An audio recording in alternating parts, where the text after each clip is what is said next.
Hello everybody and welcome back once again. My name is Jordan, also known as J-Monster, and you're watching episode 2 of the Elves of Lorien. And if you guys saw the last episode, oh my god, did shit go down. So we had an early easy victory against the forces of Moria, and then we decided very foolishly, I don't know whose idea that was, to attack Moria. And that didn't go so well for us. The reinforcements that they got from the garrison script allowed them to sally forth. They had a Balrog, and they kind of scattered our invading forces and started attacking them piecemeal. We had an epic last stand between three of our archer companies that we were using to reinforce whatever this guy's name is, Eraisuthon. I'm just gonna call him Henry, and his two companies of Rangers of Lorien. Fortunately, they managed to escape the slaughter, and we managed to get a lot of survivors from that battle. So we're gonna have a couple. We're going to have a couple of those units that are going to come back for revenge, and we're going to attack the, we're going to assault them with everything we've got. Where is our spy? I know we have one. I know we have a spy.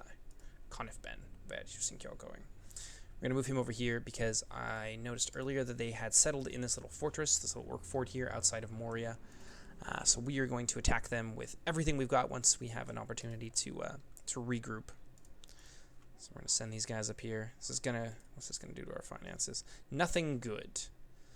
But we will send... No, not spearmen.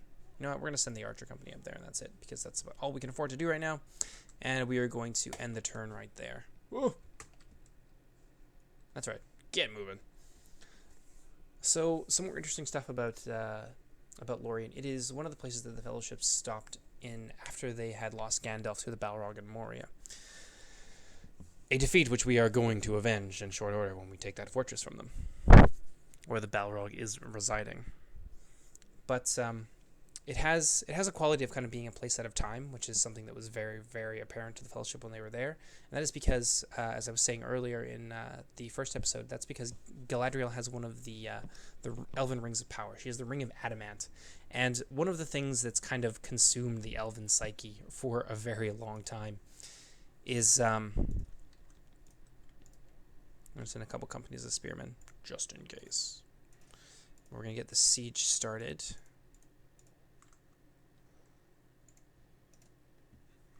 One, two, three. And the forces are even enough that we're actually going to have the opportunity to starve these guys. So that is good. That is very good. So we've recovered from that defeat. It's not as crippling as I initially feared.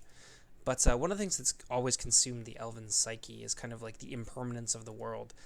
Which is kind of understandable because they are like permanent fixtures inside of a house. They don't die of old age. They only die of they don't die of old age. They don't die of disease. They only die from being killed.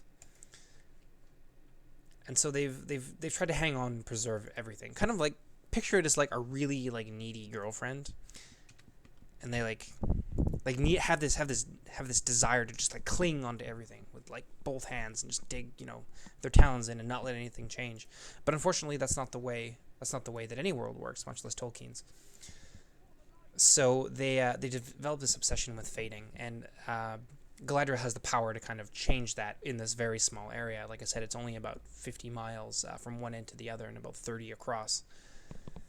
But that's very much, it is very much kind of the embodiment of the Elven philosophy of like preservation and preserving what once was, but can no longer be. That sort of thing at all costs. So it's basically like a little slice of the first age, just preserved in like the formaldehyde of the power of Galadriel's ring, the Ring of Adamant. So that's more or less Lothlorien in a nutshell. They are very powerful, despite them being very small. Sauron knows that if he were to attack this place, the only way that he would ever take it is if Sauron himself came to throw down Galadriel and the elves, and that's not necessarily because of their military power, which would be very significant, especially if you're trying to fight a guerrilla warfare against the elves who have lived there for their entire lives, which are quite significant and are very well versed in woodcraft and guerrilla warfare and things like that. But yeah, also because Galadriel's power is just too great for any of Sauron's lesser servants to overthrow, even the Witch King. What's going on here? So Rune and Gondor and Rohan and Mordor are fighting each other. That's not a huge surprise. We don't have any allies right now, so I'm gonna send this fellow up here to try and make an ice with Thranduil and his band. And then we can start 10,000 years of elven domination of Middle Earth. Yes, that's gonna happen. How are we doing? How are we doing in terms of buildings? This should give us more Lorien archers and some Lorien rangers and some Lorien archers with experience. So that's pretty good. We've seen how well Lorien archer companies can do even when unsupported against just regular kind of goblin rank and file. They're very powerful, which is I think is how it's supposed to be. If the goblins had like wargs and things like that, we wouldn't have been able to do the damage that we did. They would have caught us, on level ground, and they would have been able to surround us and destroy us with, maybe like 15-20% casualties. It's not very much when spread across their entire army. So it looked a little one-sided, and it might be once we get like really, really powerful elven armies. But the trick is getting to that point first, and not overextending yourself, not spreading your forces too thin, leaving you open to counterattacks and things like that. So that's a rebel village. We'll take that from them eventually. And it looks like our siege here is going very well. We haven't managed to starve any Balrogs to death, but that's okay. Now we can retrain them. Yes. So those elven companies, the two that were killed, they are now back in business. I'm very happy about that. I didn't think we'd have any survivors from that battle whatsoever. So we're going to crank that up. For those of you that have not seen the last episode, the reason I do this is so my generals will get better traits, as they will get better traits the higher your taxes are when you complete projects. But you don't want to leave it up all the time, because that's just bad, and then you will get a lot of negative traits associated with like money hoarding and things like that. Go into the forest. Get moving. So the fate of Lorien afterwards, after the destruction of the Ring of Power, is all of the elven rings kind of lose their powers. So eventually Lothlorien does kind of disappear. Oh, we just saw some Sylvan Elves. Apparently we're being stalked. Eventually Lothlorien does fade and disappear, although it does temporarily expand its borders and takes parts of southern Mirkwood, which I believe gets called East Lorien. It takes over like Dol Guldur and things like that. So they don't rename it like Amon Lank or anything like that, but it becomes part of East Lorien. And Legolas leads some, I believe they're elves out of Lorien, although they could be out of the Northern Kingdom. I can't remember, but he does lead some to live in Ithilien for a while before he goes over the Western Sea with Gimli, and they party and forever in, fields of flowers. I'm gonna work on our finances right now. I feel like we've got enough military stuff to last us for a little bit. Wow. We did it. We took it from them. We killed the Balrog. that was really anticlimactic. It's not what I was expecting. I expected that they would sally instead, but apparently not. So now, the way is open. The way is no longer shut. We're going to take Moria and its subsequent little Holland gate over here, giving us an open passage to the lands west of the Misty Mountains, as well as to our High Elven cousins who are hanging out up here. So that's pretty good. Strategically, that would be a huge victory for us if we take these two settlements. It's going to be a little while, though. We will assault Moria, but I want to wear down their troops first. I want to make some rams and whatever. Oh, yes. Now we can make some of them. But we have to be careful, because our finances are not doing very well right now. We're still afloat, but if we start cranking out troops, then we're going to have some serious financial issues real quickly. And let's put this guy up here to kind of figure out... No, we can't go through there. Okay, yes, that's blocked off. We're going to put him up here to be on the lookout for any reinforcements coming from the northern Misty Mountains for these goblins in here inside Moria. It's not even their capital, though, apparently. But yes, I will see you guys on the next turn. What have we here? I don't see any goblins, but if they come from anywhere, this is going to be more or less where it is. And once we take there and we've got, kind of our domination of this area in the south, I'm going to feel pretty safe to expand up into here and to start taking all of the lands on the east side, or rather the west side of the Anduin, which is this big river that runs up here. Yes, well, that would make me very happy, and it would expand our revenues quite a lot and give us some areas to strike at the goblins that are still in the mountains. So things seem to be going swimmingly, which is not usually the case in this early in the campaign. I usually have some troubles balancing my financial issues and things like that. Alright, so it looks like it's smooth sailing for a little while. I will see you guys on the next turn. Hey, wonderful. So, our relationship have improved with the Woodland Realm. We are apparently perfect. They, strangely enough, accepted my my offer of an alliance, plus some trade rights and things like that. So, we need to get a common border with them, so that trade rights can kind of actually be a thing, and we can start making some money off of it. But that is a very good start. So now we have some Elven buddies up in the north. Very lore-friendly alliance, which I quite enjoy. Some Lorien Sentinels, good. That's a nice balanced army. Excellent. So what we're going to do now is, we're going to assault Moria. Because they do not have the troops to resist us right now, so there's no reason to continue the siege. We can destroy them. Which is, that's pretty damn nice. That's a good way to start an episode, I think. For this attack will draw off much help that we look to have from Lebanon, Belfalas, where folk are hardy and numerous. Baragond about the Corsairs, Minas Tirith.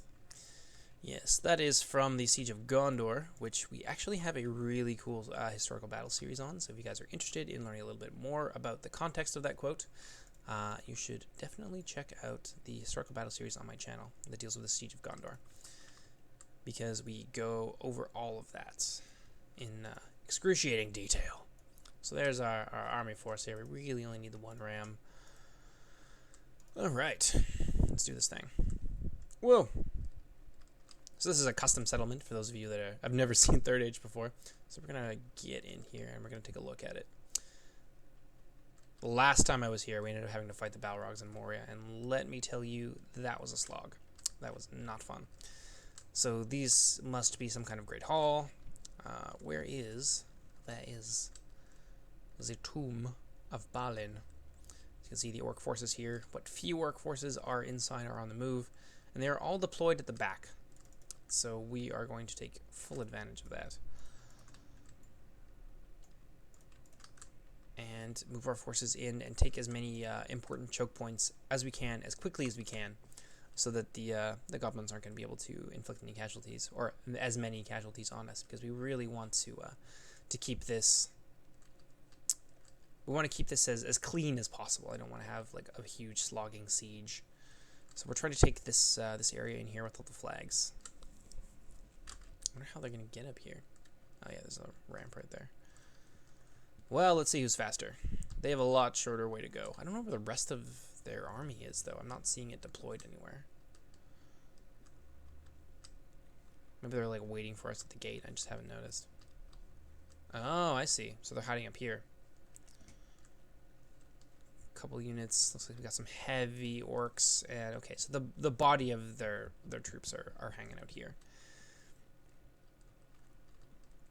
So what we're going to try and do, once this gate has gone down, if you guys could hurry that up, that would be appreciated. If we have the opportunity, we're going to flood in here. I'm going to set up my troops, my spear troops in the front here on this hill. They're light, so they're not going to do very well against all these heavy goblin troops, but we should be able to pepper them with arrows from the rear. Should give us a nice... If we can get our troops like right down onto here, it'll give our archers a clear line of sight. So ideally, that's what's going to happen.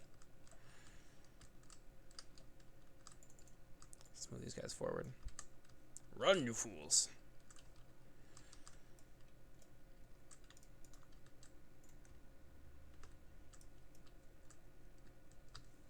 50%. Oh, looks like they're going to stop, which is good, because that's going to give us a little bit of freedom of movement here, and we can start setting up like some kill zones and such with our archers. I don't think they're going to move. Oh, there's their general. I don't think they're going to move too many troops out of here, or I'm not too worried if they do. So we should be okay. Wish this friggin' thing would break already, goddammit. If only it was so easy to get into dwarf castles. Just like hit it with a wooden ram for a little while. Pff, no problem. One more. Here it comes. Yes.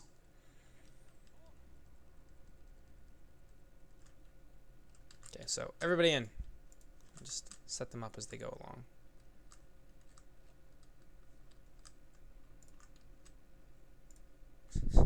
We can't. One of the problems with custom settlements is that they suffer from like an inability to put any kind of like a large unit in to deploy them properly inside of here. So we're gonna have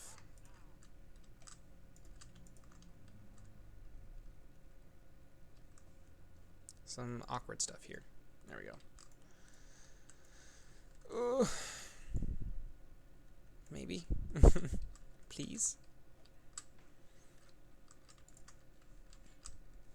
Okay, so we're gonna do our best. Looks like they're gonna meet us in battle here, which is fun. Archers, everyone is inside. Whoa! Get back.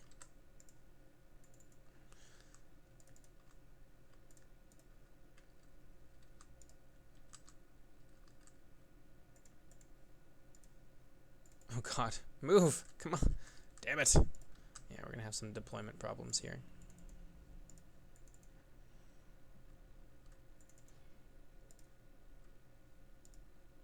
No! This is not at all what I asked you to do. And now we're getting shot from behind. This is frustrating. Yeah, custom settlements can be a bit of a pain in the ass this way. So it looks like we are going to have to fight a huge, horrible slogging battle. That's okay. That is fine. I'm not mad. Ain't even mad. You know why? Because we have a shit ton of archers, and it's going to make this really easy. And that's a fairly formidable line there. We don't seem to be hitting too many of our own troops, so I'm okay with that. Oh, it's very hard to get a good view of the battle, though, isn't it? Okay, goblin infantry.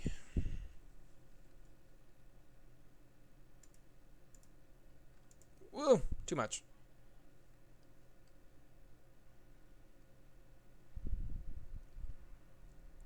So it looks like we are handing these guys a pretty sound defeat. They're going to try and run way across this bridge to rejoin the rest of their buddies, which is not going to prove to be a very good decision for them.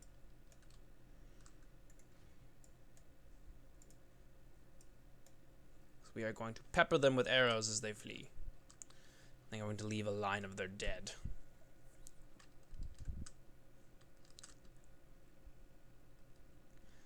Okay, so we very, very quickly and handily, with surprisingly little loss of life, handed these goblins a terrible, terrible defeat. All this goblin soldiery is just, yeah, they've just fled across the bridge. Shoot.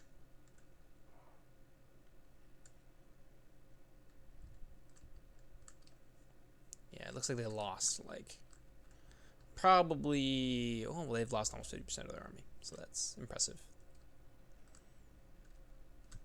Oh, looks like these guys have decided to come back, all 18 of them. Oop, 17, 15, spoke too soon. They weren't going to get away anyway, so I guess this is the brave thing to do.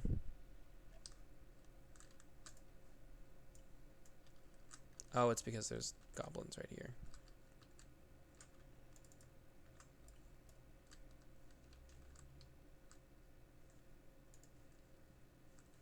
Well then, so one of our Lorien archer companies took a little bit of damage. That's okay. I'm not too concerned about that. What I am going to do is start moving our remaining companies up.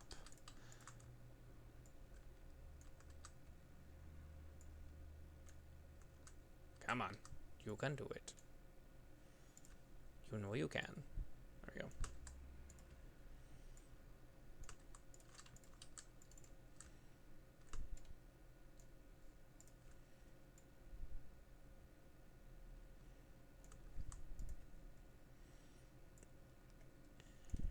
It's a pretty awful position to be in, but okay. Hopefully we don't have to fight them on that, like, slant, that horrible incline. Looks like they have some reinforcements here that came out of nowhere. But it is only a matter of time before we defeat these wretched goblins. Alright, boys. Stop. There you go. Oh, this must be our spearmen. Excellent. Let's Let's greet these orcish bodyguards here. This is how we say hello in Lothlorien, bitch. Makes conversation very difficult.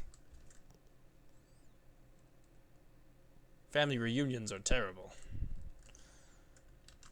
Okay, here's what we're gonna do. Are they gonna turn around and run?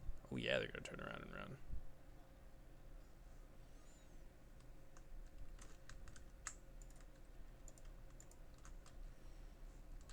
Stop.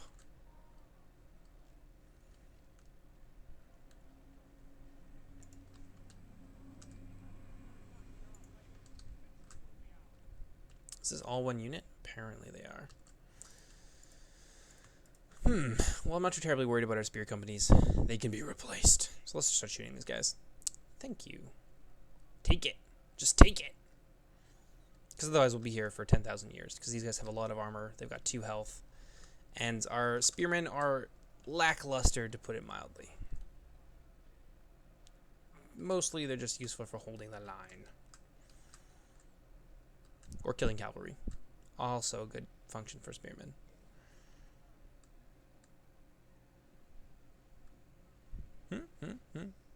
Just die. Oops, Snaga skirmishers. Must be killed. Oh, look at that. Missed most of those, but still. Just shows you what kind of firepower we can bring to bear when we have massed archers.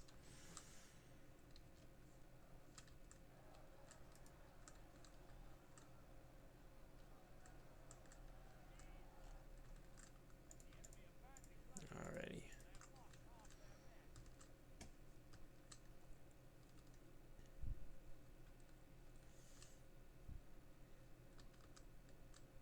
What do they got left here? Not many. I'm actually quite glad that they screwed this up so royally and then we destroyed most of their heavy infantry, because this heavy infantry holding one of these checkpoints, like one of these kind of like hard, what's the word I'm looking for? Checkpoint. Let's go for that. Choke point. That's what I wanted. One of these choke points would be really devastating for our lightly armored troops. Like, they really could have played this. If the AI had half a brain, they really could have played this in such a way that they'd be a lot more devastating for us. It makes me wish that this had like an online like drop-in function, like the way Napoleon does. But unfortunately, it's not to be. How are these guys doing in here? Like 4 of them in all this time? Really, guys? Oh, there goes the general. Game over, buddy boy. Okay, so they're gonna flee. We're going to exploit our range advantage for all it is worth and try and kill as many of these guys as we possibly can before we, storm up that hill. So they're exhausted, so we're gonna have to use our next company.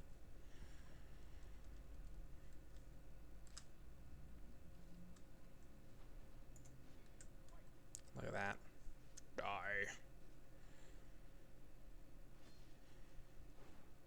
So what is that? 90% of them have been killed. I feel comfortable enough that we could, okay. Let's do this.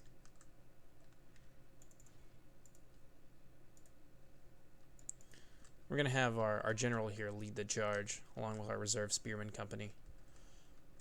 Attack! And we'll send his 2 units of Lorien Rangers up there too. Why not? Here they come. We'll have them deal with heavy infantry while you mop up the light infantry. That seems fair.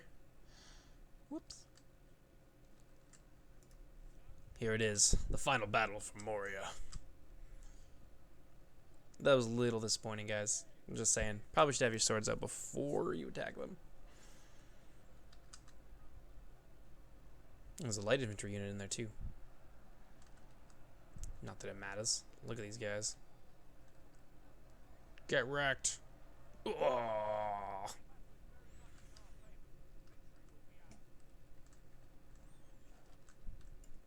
And the rest of our infantry comes pouring in. Yeah, these guys are done. Oh, these guys are carving them up quite nicely. I'm impressed. These Sindar bodyguards are actually pretty awesome. They look really good. They look quite unique from the heavy infantry or the heavy archer companies that you'll see later. I'm really happy about this game and the way it looks. I am sad that I lost my submon. I don't have all like the cool kind of aesthetic features that I would have liked to have shown you guys, because there was a whole bunch of stuff I never had the opportunity to really show you. But this'll do. This'll do. This Sindar bodyguard unit is more or less kind of what I wanted it to look like. So, kill, destroy. Look at them. They're just butchering these guys. Take it. Whack, whack. Whack, whack. Just die.